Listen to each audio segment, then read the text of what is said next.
এই রকমের কিছু ভণ্ড মুসলমান আছে, ভণ্ড আলেম আছে, এরা মসজিদ মাদ্রাসা কিছু মানে না, মানে রাজনীতি ঢুকাইছে।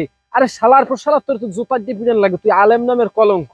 মানে মনে করেন কি, এই যে বাইতুল মুকাররমের ইমাম সাহেব, খতিব সাহেব, হে হেনে যাইয়া পিড়েইছে মুসল্লিগু, মানে একটা সাঙ্গ ফাঙ্গ লই গেছে, সাঙ্গ ফাঙ্গ লইয়া যাইয়া এবার হেন যে হে দেখা যায় আক্রমণ চালাইছে বিভিন্ন মুসল্লিগু। আর অসাব্যর বাচ্চা, তুই তো বেটা একটা বেয়াদব, দেখা যায় এইগুলো কইলে হ্যাঁ আপনারা কইবেন না, আপনি এইরকমের ভাষা, হ্যাঁ হার মতো মানুষের গালাগাল দিতে আপনি কেডা? আরে ভাই চিন্তা করেন, হ্যাঁ এটা আলেম হইয়া এই রকমের একটা নিকৃষ্ট কাজ কেমনে করলে? ভিডিও ফুটেজ অনেকে মনে হয় দেখছেন, এতটা জঘন্য এতটা খারাপ, মসজিদের মধ্যে এইসব কাজ করছে।